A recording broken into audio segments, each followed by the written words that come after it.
કિંજલબેન,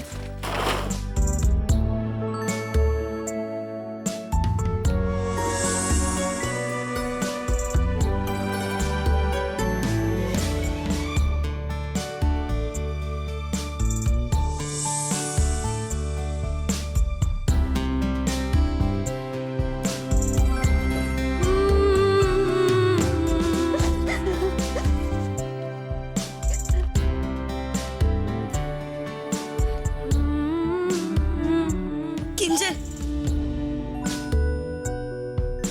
આજો.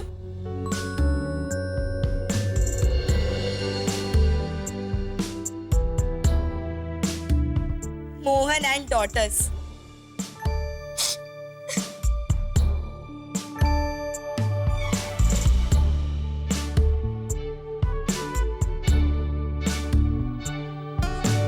પપ્પાનો તકિયો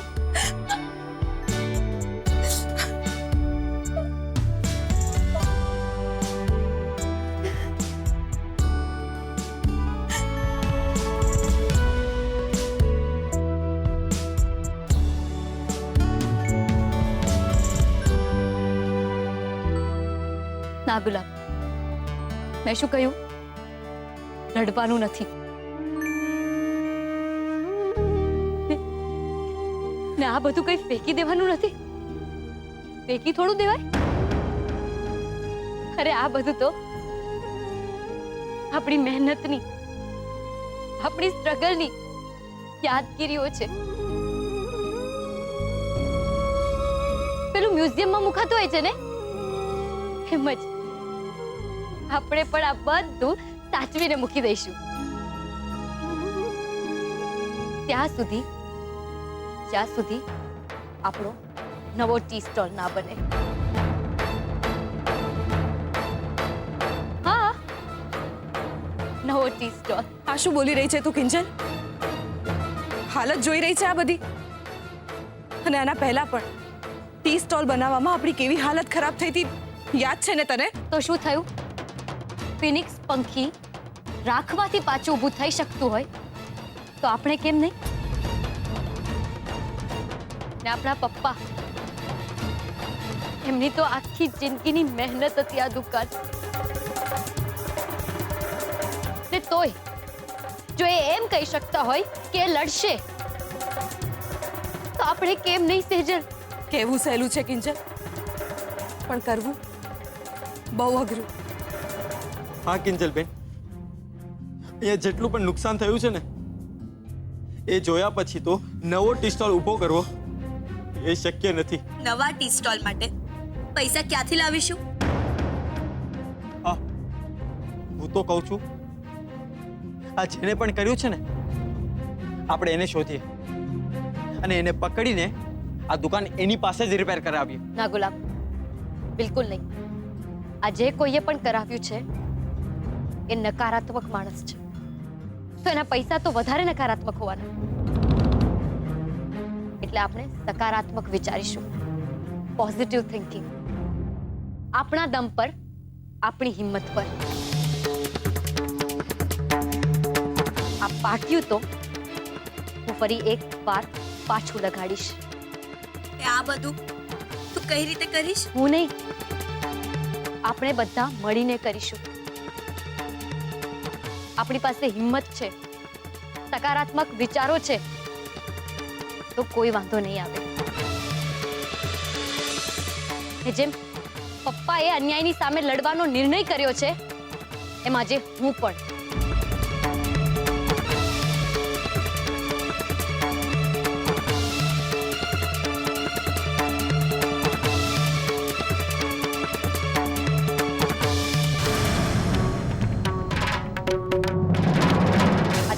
મળી ગયેલા આપણા પપ્પાના ટી કેફેના સપનાને ફરી એકવાર જીવતું કરવાનો નિર્ધાર કરું છું. ને મને વિશ્વાસ છે આપણે બધા સાથે હોઈશું ને તો ભલે ને જગ્યા અલગ હોય પણ મોહન એન્ડ ડોટર્સ નું પાટિયું જરૂરથી લાગશે.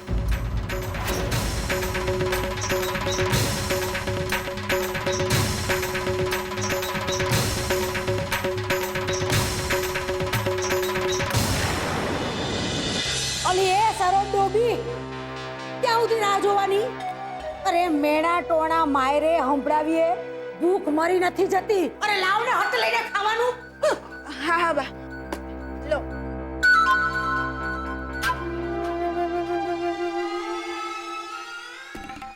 એલી અક્કલ મઠી, તને કેટલી વાર કીધું કે મારા કાનુડાને જે ખાવાનું ભાવતું હોય ઈ નો બનાવતી. તોય તું આ વટાણા ને પનીરનું એનું ભાવતું શાક લઈ આવી.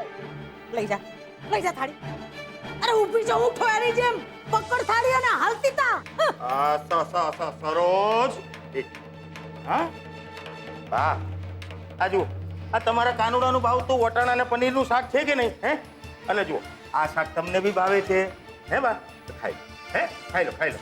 નથી ખાવું તો હું ભૂખે મરતી. અરે મારો કાનુડો કેટલા દિવસથી ભૂખ્યો તરસ્યો પૈસા વગરનો. બિચારો ક્યાં ક્યાં ભટકતો હશે મારો છોકરો.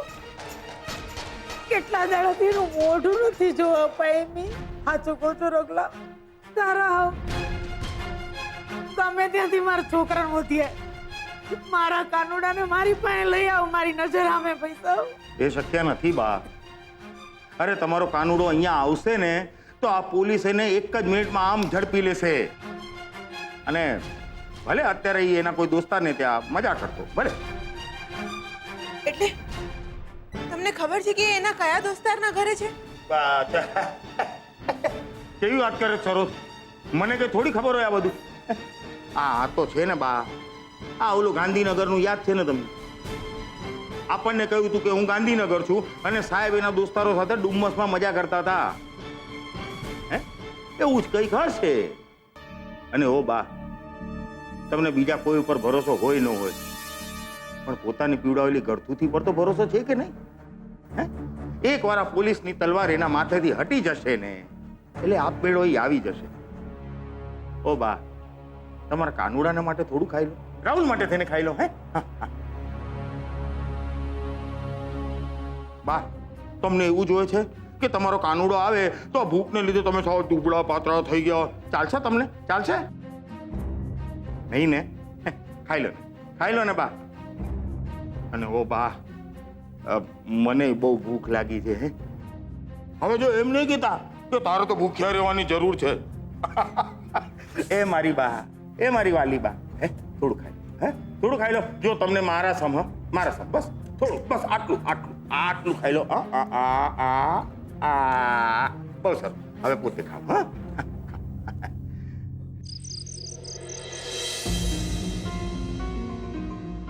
આજે પહેલી વાર મને ખબર પડી કે માસુ અંકલ રૂપેશ અને સેજલ ભાભીના લગ્નની વિરુદ્ધ છે અને કાયમ રહેશે.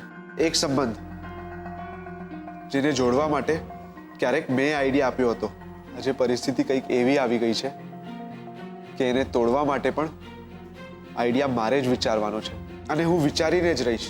કારણ કે જો સેજલ ભાભી અત્યાર સુધી તો ભાભી જ, જો એમનો રૂપેશ સાથેનો સંબંધ ધી થઈ જાય તો હું પણ કિંજલ નામના કુંડાળામાંથી બહાર આવી જઈશ. ક્યારેક મિત્ર હતા, અત્યારે દુશ્મન છીએ અને પછી માત્ર ને માત્ર બે અજાણી વ્યક્તિ. ને મને ખુશી છે આ વાતની. જે રીતે માસુક અંકલને મેં કિંજલની દુકાન તોડાવવાનો આઈડિયા આપ્યો હતો, માસુક અંકલને એમ હતું કે મેં એમને આ આઈડિયા કિંજલ સાથેની દુશ્મની કાઢવા માટે આપ્યો છે. અને એ જ રીતે કિંજલ પ્રત્યેની મારી ઘૃણા રૂપેશ અને સેજલ ભાભીના લગ્ન તોડાવીને છતી કરી દઈશ. દુકાન તૂટી ગઈ ત્યારે એ સમયે તો એવું લાગ્યું કે બસ હવે આગળ શૂન્યાવકાશ જ છે. પણ પપ્પાની વાતોએ મને પંખી ફિનિક્સની જેમ ફરી એકવાર ઊભા થવાની પ્રેરણા આપી.